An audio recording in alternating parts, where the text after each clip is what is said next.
适合一人食。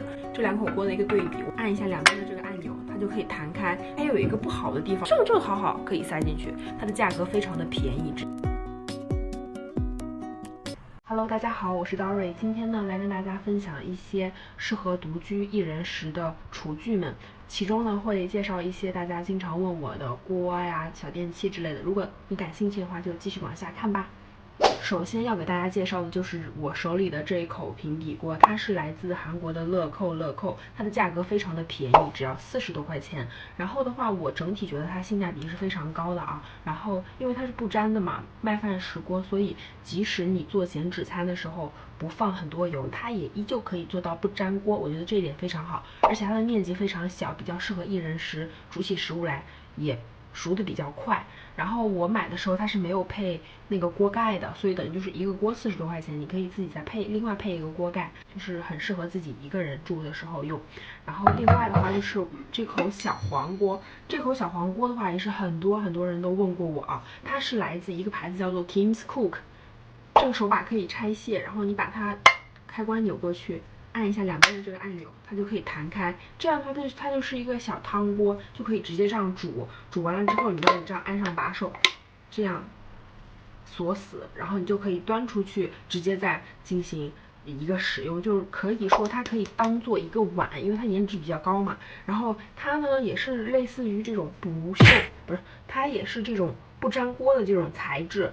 它这个下面我是没有任何痕迹的，我一直以来都配着这个导热板使用。这个导热板上面有点水哈，我又没有擦，就是配合这个导热板的话要这样，每一次都要这样用，这样的话才能让它的这个底部不变色。但是用导热板有一点不好的就是导热板它的受热并没有那么快，可能就是说你同样的用别的锅烧水跟用这个锅烧水的话，这个锅会稍微慢一点。但是导热板的话，它的就是保温性也更好一些。如果说你早上煮鸡蛋的话，水开了之后你就把火关掉，它依旧可以保持沸腾一小会儿。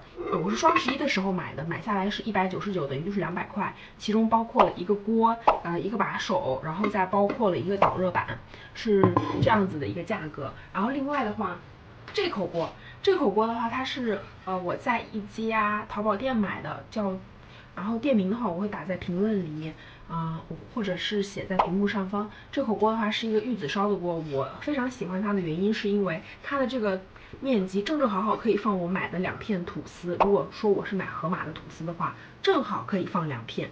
然后呢，这种普通的玉子烧的锅我也有，但是我还是觉得这个更好用，而且它就是也比较不粘，就算我不怎么放油也会不粘。这口的锅的话就一定要放很多的油，不然它会有点粘锅。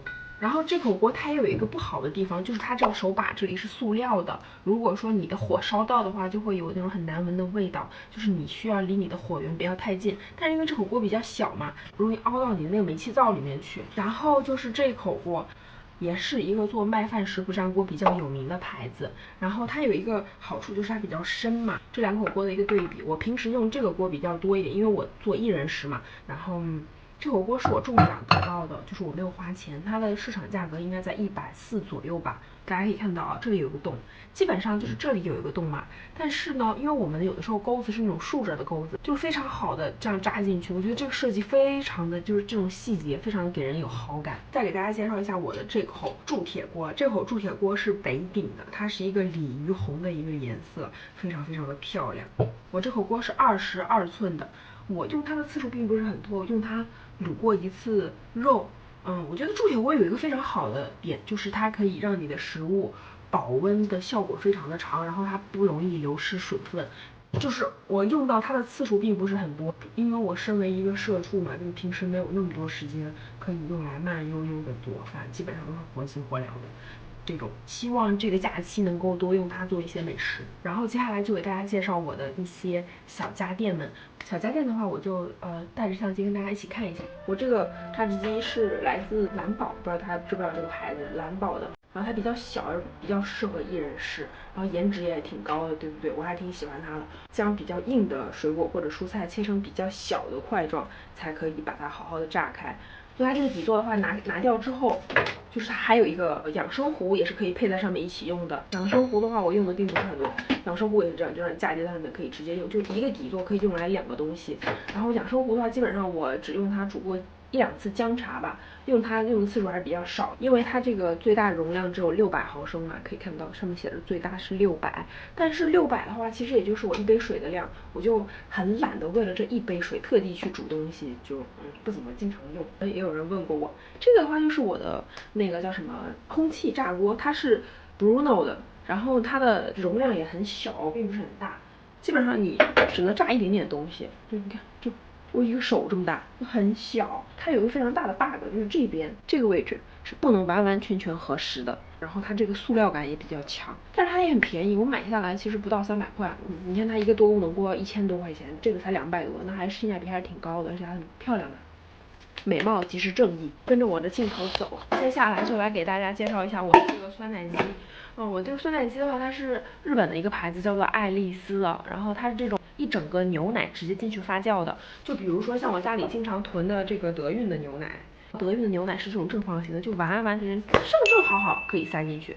你把这个口打开，在里面放一些那个发酵菌的菌粉，然后这样一盖，就可以发酵了，就非常的方便。然后它里面还会有配赠一个圆圆的一个容器，那个的话你也可以放别的牛奶进去，就是用容器来发酵。但是容器发酵的话，你需要去高温杀菌，就是完完全全消一次毒才可以。我是非常懒的人，我喜欢就这样直接这样发酵，省事儿又方便，还省得洗一个容器，多好。跟着我的摄像机走，然后我出于个人的喜欢，我想要再给大家介绍一下我的微波炉。其实我的微波炉是非常的漂亮，不觉得吗？它是这种非常简单的设计，而且它的这个细节啊什么之类的都处理的特别好。这个东西都做的是这种磨砂质感的，就是质感很好的一台微波炉。然后现在微波炉不是有很多那种复古造型啊什么之类的吗？然后我就是很喜欢它这种方方正正、很简约的设计，它是来自无印良品的。真的很喜欢它我。然后接着，既然到这里了，就继续给大家介绍一下我的这口锅。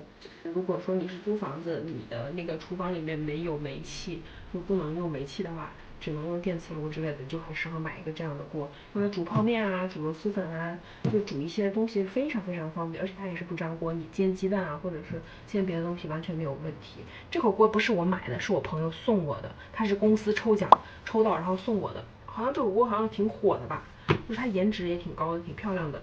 然后它是这个牌子 Olay Kiss， 这样读吗？我也不知道怎么读，反正就是看得到吗？这个牌子看不太到哈，反正就是 OLAYKS， 我不知道怎么读。然后它有低中高3个档位，你可以按这里，然后这里是插电的地方，插上电连上电就可以用了，还是蛮好的。以上呢就是我本次给大家分享的我的厨具分享。如果说你还有更多想要知道的东西呢，你可以在我的留言区给我留言，有时间的话我会出视频给大家介绍。然后这些锅具的话，就是仅仅代表我个人喜欢哈。如果说你觉得这些锅具不好用，你也可以在评论或者弹幕里面轻轻留下你的看法，不要看那什么哈。希望大家看得开心，我们下次再见，拜拜。